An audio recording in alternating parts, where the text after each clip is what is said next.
Good evening. This is Dr. John Bennett broadcasting from Miami. Tonight we have a presentation being performed by Slaven Gokovic from Croatia. He's going to interview an artist from Pittsburgh, Pennsylvania. His first name is Joel, and I'll let Slaven introduce him and run the show. Good evening, Slaven. Good evening. I'm really glad to be able to present you this man who has been helping me with his illustrations, which are really beautiful along the way of my medical courses that I try to organize.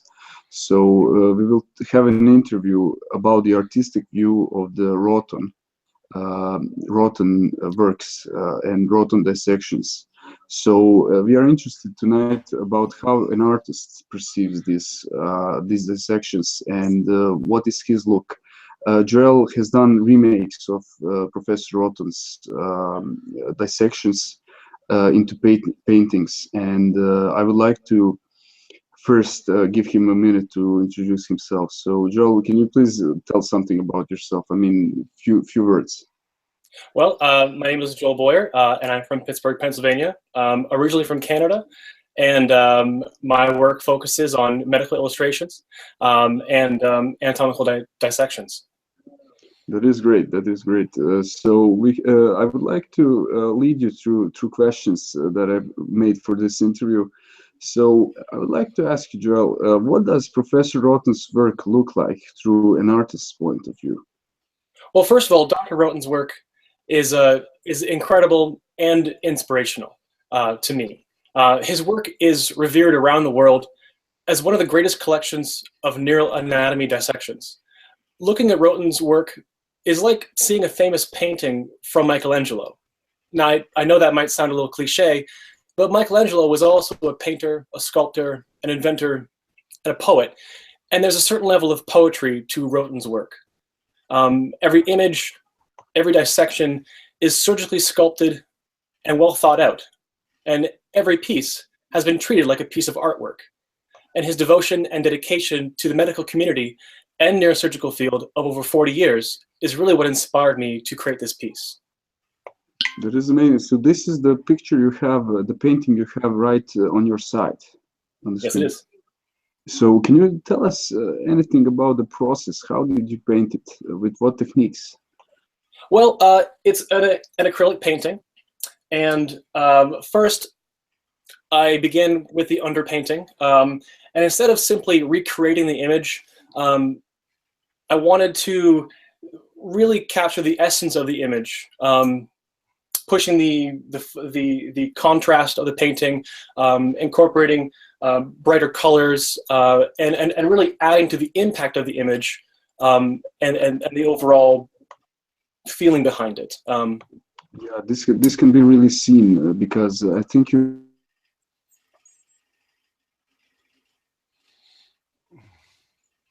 We still there? Oh, Hello? Really express an amazing work. So many times Professor Rotten's work has been called a gallery of masterpieces of anatomical dissections.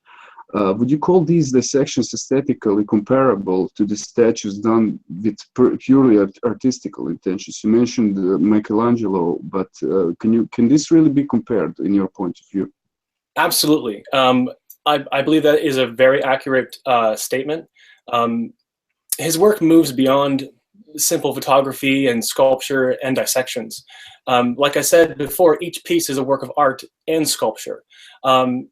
Surgery in itself is an art form, and when combined with photography and keeping or maintaining proper balance, lighting, and a visually appealing aesthetic is certainly comparable to any other great art form. If we were to compare Dr. Rotten's work with current drawings or anatomical studies, you might not find anything that is as comprehensive as his body of work. The only thing that I can think of would be the bodies exhibit, which is a collection of human cadavers dissected and displayed in many anatomical, accurate, artistic forms. But where Rotten deviates from that would be that his focus is purely on neurosurgery. Yes, I agree with you because it's really interesting that Professor Autumn had really kind of a great story of his life. He was born in a really poor conditions. So his achievements through the life have reflected this hard path that he has gone through. And I think that he's one of the most famously known persons in medicine for his kindness and respect for his I agree. colleagues. Mhm. Yeah, he really did come from a humble beginning, and to see where he ended up is truly incredible. It's really a motivational story in its kind. But is this work, in your opinion, more similar to paintings or statues and other 3D artwork, or would you say that it is more like 2D, two dimensions, or three dimensions artwork? And do you correlate it more with classical works or modern works? I would, in my opinion, I would say this is more of a classical work than modern. I think in today's age, when we think of modern, we think of 3D visual artwork that is computer generated. 3D work is very impressive, and there are a lot of illustrators that continue to use and produce illustrations for the medical field. However, there is nothing like the real thing. 3D images can be overly polished, and the human body is far more complex, especially when you're dealing with neurosurgical anatomy.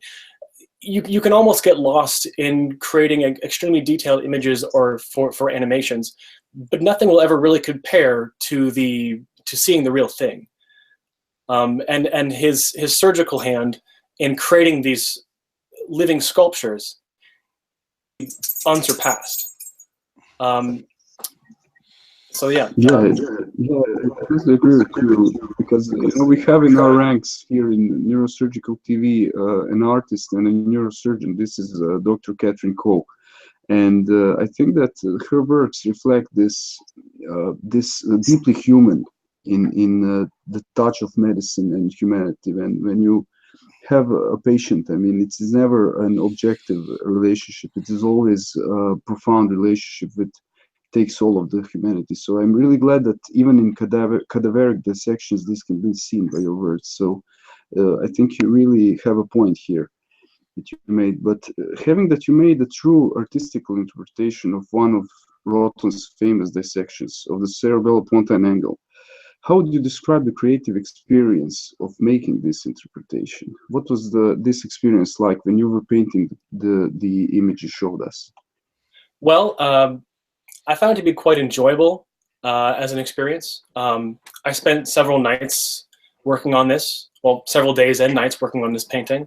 And I really wanted to understand more about my subject matter. And instead of really just recreating an image, I wanted to work and establish the background, establish the underpainting, and really understand what my subject matter as opposed to just recreating it. My initial sort of idea was to create something that was an illusion of reality, and that had that human quality to it, as opposed to just a photograph of a cadaver. I think if we also talk about the ability to instill more of a human aspect into medical illustrations, one name comes to mind, and that's also Frank Netter, and he had a huge impact on Medical Illustration Society with his illustrations, and that they had more of a human aspect to it. And that's really where I wanted to go with, is really pushing the colors and the contrast, and creating it, making it come to life. Yes, because it was completely your idea. I remember that you spoke. How can you make some illustrations based on Rotten's work? But you really had this intention to remake his work and to artistically pronounce it more. So that is really amazing. I think when I see that image, it looks so completely accurate Thank to you. the anatomical dissection. So. It really looks to non-artists as me and non-painters really hard to achieve. Thank you. Well, So, Joel, one thing, excuse me, Simon, one thing I'll have to attest to as a medical student is the value to me of Frank Netter's illustrations. I much preferred looking at his illustrations and pictures of cadavers as a student. So it was exciting for me to study him. They are Yes, I very, completely agree. they are very beautiful to look at.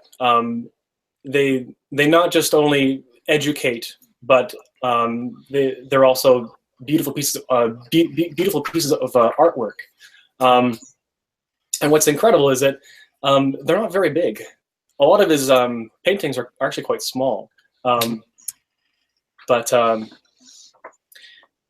there was a competition several years ago, and I had submitted a piece of it was a transverse section for a thoracic vertebrate, and my piece ended up, I believe, making it to the end rounds of the competition, and it was presented up with the rest of the Netter Foundation as well, along with the other contestants as well.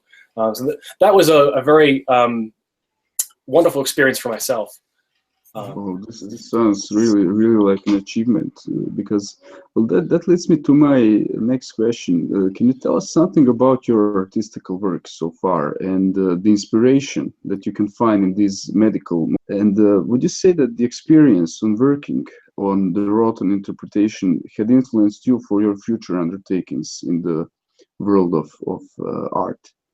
So can you please describe your work a bit and how has this creative experience influenced you perhaps? Certainly.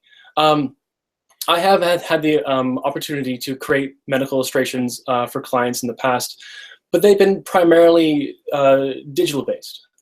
Usually I produce a drawing, scan it, and then enhance it using Photoshop or other programs. While digital is certainly an industry standard for creating medical illustrations and paintings, creating this acrylic representation of Dr. Roten's work both revived and reminded me of my artistic roots and love for traditional painting. Before seeing Roten's work, my only really major medical art influence was Frank Netter. His library is extensive, and he's also an incredible artist. Artist. But these two men, Roten and Netter, have produced vast libraries of art that will continue to teach and inspire for generations.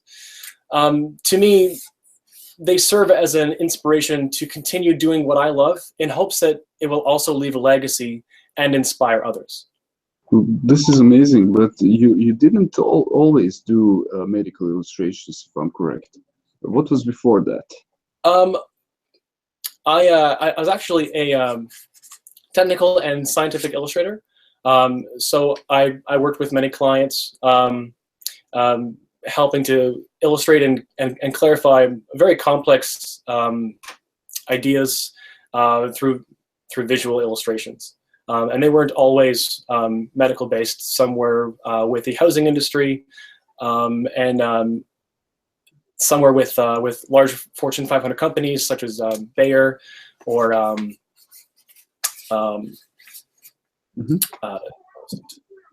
there was another one. I can't remember. Yeah, I see. That's great. Well, I really like the correlation that you did with Dr. Netter and his work because, as Dr. Bennett said, the visual perception that a medical student can have from some really masterfully done paintings of anatomical dissections can really influence the student, because that was my case. When I saw Professor Roten's work, it really captivated me. I can say that I was never the same again. And it's really a remarkable experience that these paintings can provide to a person that is trying to endure in how can I say, the objectiveness of medicine. And there is a saying that when medicine goes, philosophy stops. So this how can I say, cold environment for human feelings can really be addition with scientifically speaking, with artistical makings like this. But I would like to open a short discussion now. If you have any questions that you would like to ask Joel or anyone, or any topic that you would like to discuss more in this interview. Thank you, Joel, really, for your remarks. Thank you very much. It's very humbling. Sorry, you want to say something? Yeah, I'm sorry. Yeah, thank you, Joel. Have you always had a liking for the neurosurgical aspect, or could you tell us a little bit about your background when you first got interested in medicine? I guess it's probably pretty early, correct? It's pretty early. That's correct. But my original inspiration really came from when I finished college.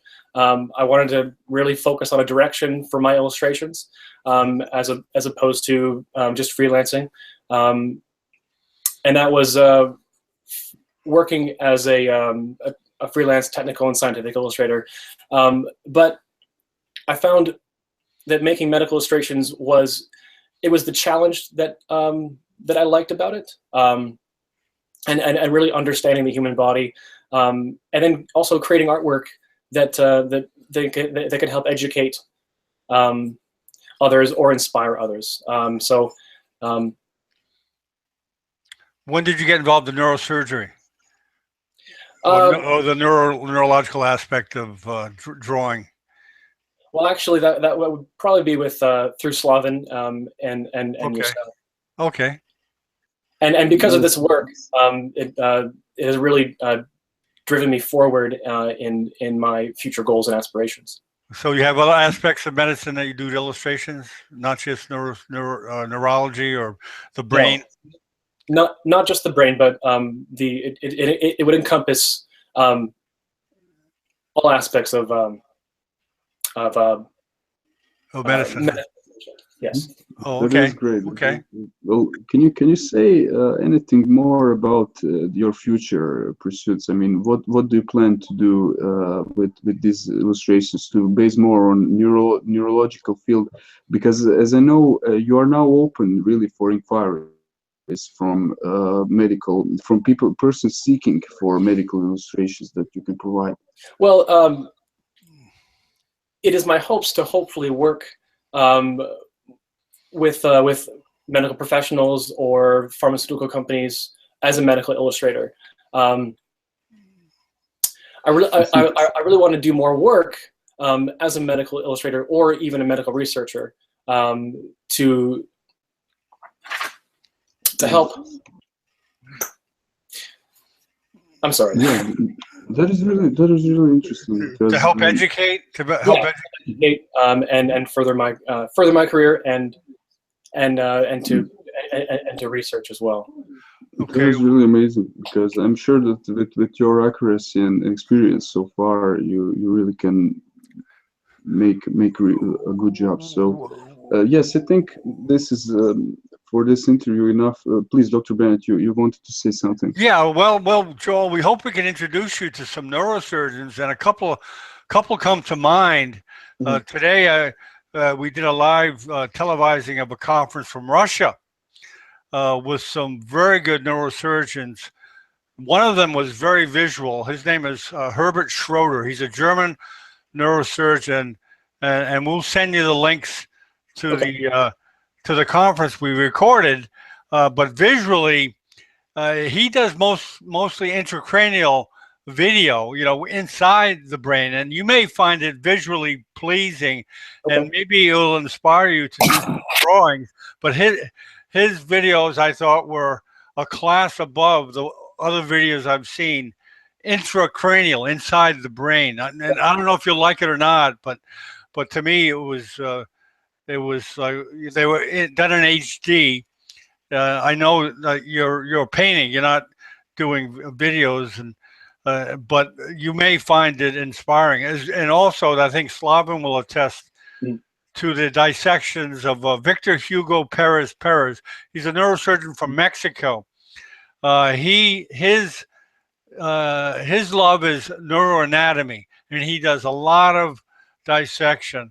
And he's similar to me, to Rotan. You may find him to be fairly interesting too, and hopefully we'll get you some work. Maybe, because some of these gentlemen they write books, so I hope you keep tabs of our community, and maybe if someone's doing a book, is that part of like your business that you would do? Like you illustrate books, or could you tell us a little bit about that? Yeah. Honest. I've actually had a chance to be in um, the medical illustration source book.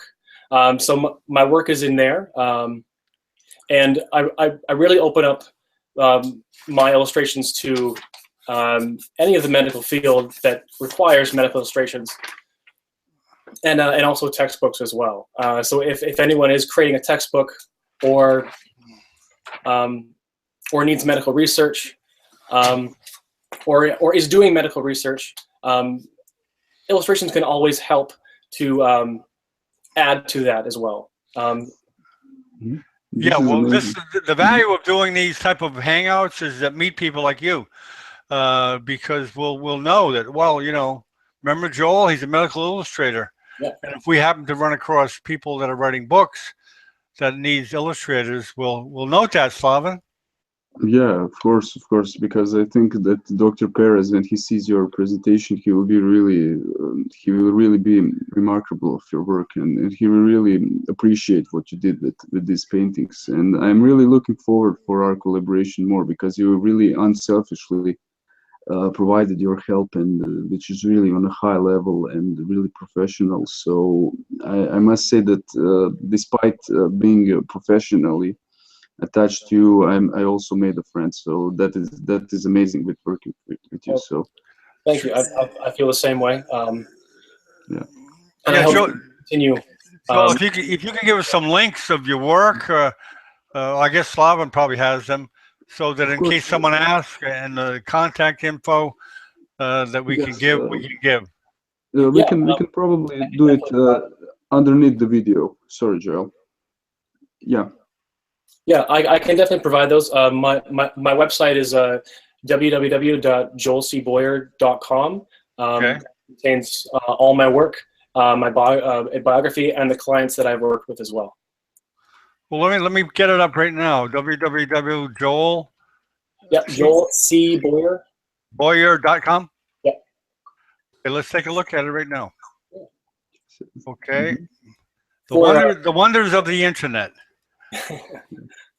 For any contract inquiries, you can email me. My phone number is there, as well as there's an email link that can send information directly to my email as well.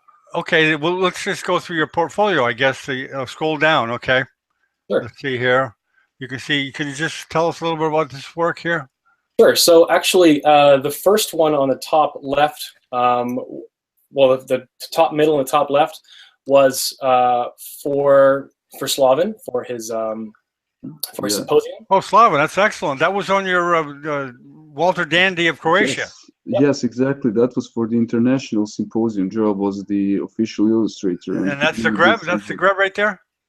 Yeah, those two paintings in the middle and to the left of the screen, it was really, it really helped, because we had these big panels there with these printed images. So it was really Wow, very impressive. impressive on the symposium. Okay, further down. And if we look at the middle the right middle image, that would be the thoracic vertebrate Okay. that I created for the Frank Nader competition. Oh, There's okay. also the eyeball that was created for Bayer. Okay. Wow, this looks really like textbook material. Yeah, it's You an know, you can excellent tell the vertebrae. details. Yeah, excellent. Thank you. Okay, there's the inside of the skull, the foramen. Yep. And you can click on that as well. If you click on any of those, they'll. Oh, okay. Skull drawings. Yep. Okay. And if we go back, there's a large booklet that I created. If we go up a little bit to the left, the virtual molecular lab. It's purple. Over here in the middle. We're going to go down as on the fourth row. There. Oh no, I'm in the wrong place. That's okay. That was for Slaven. If you go Okay. down a little bit to the fourth row, left-hand Okay. side. The virtual molecular lab. Yes. Okay. So this was a 40-page booklet that was created for the University of Western Ontario. It accompanied a online molecular lab. At the time, they didn't have any, they had no illustrations for their program, and so the program required that the students they would take this program online, and so they needed an illustrator to help create images for the course. And so this is a 40-page booklet for the program at the university. Mm-hmm. Wow, how complex is the process of making such a booklet? I mean, what time did it take you to do this? This looks excellent. I mean, really precise, and what the textbook needs. Well, it took about 3 months to create. Originally, the doctor that I worked with, Dr. Anita Woods, she had only really laid out one module, and within, I'd say, several weeks, I had completed that module. And so we had to really gear up the production because I wanted to do a lot more work for their university. So, but it took about 3 months. You know, we did an interview with Yuri Yevchenko. He's a medical illustrator from the Ukraine. Mm-hmm. That's the wonder of the internet. We did an interview with him from Ukraine, like he was next door, like in Pittsburgh. But his field is nanomedicine. Of course, it's a huge field. Mm-hmm. But he found, I think he's getting a fair amount of work in that area of medicine, which is really booming. You know, genomics, nanomedicine. Do you find yourself doing illustrations in any of the new fields of medicine, or is it mostly traditional medicine? Well, my last contract that I had was for a pharmaceutical company, and they were creating a product called Sativex. So it is a brand new medicine extracted from medicinal marijuana. Mm-hmm. And so the illustrations were there to show how the components married together and created a whole new product. Mm-hmm. And it was used for internal and external presentations. Mm-hmm. Yeah, there's a lot of stuff going on in medicine now. A lot of new stuff, oncology, right, Slaven? A lot of exciting stuff happening. Yes, I completely agree. And you know, your illustrations for this booklet reminded me of some of the really, how can I say, landmark works in medicine, which are really the textbooks which we use on a daily basis as a medical student. So it's really. I think this is really powerful work, what you're doing, and this time span of 3 months is really not much for such precise and clean illustrations, because it really aids. There is no illustrations really can add to understanding of the subject or diminish the understanding. So I think this really can forward and to put it in the front row the scientific aspects of the book. So I think really your works have amazed me, and they continue to amaze me. So I'm really looking forward for our collaboration. Thank you, Joel, for this great interview and for taking some time to describe all the things that you've done and you are doing. And I really wish all the best of luck to you and in your endeavors in medicine and art in the future. Thank you very much, Slaven. It was wonderful being here. And I look forward to working with you and being a part of this community. Dr. Bennett and Slaven, you guys are very gracious, and I really am humbled that my work can be featured and be seen across the world. I just hope that I brought some. I just hope that my work brings Roten's work justice. Of course, and you know, because it's almost exactly 1 year from since Dr. Roten died, and I find this really emotionally valuable because I can now show your painting and say that his work lives on, and the work of other artists and surgeons who, you know, I think that medicine in this way transcends, time span of a living person. because art can do this. It can really bring it to higher levels, and that's what you did. So, and I'm really satisfied that we did this interview, because your work will really be seen throughout the world now, and I think it deserves it. So thank you so much.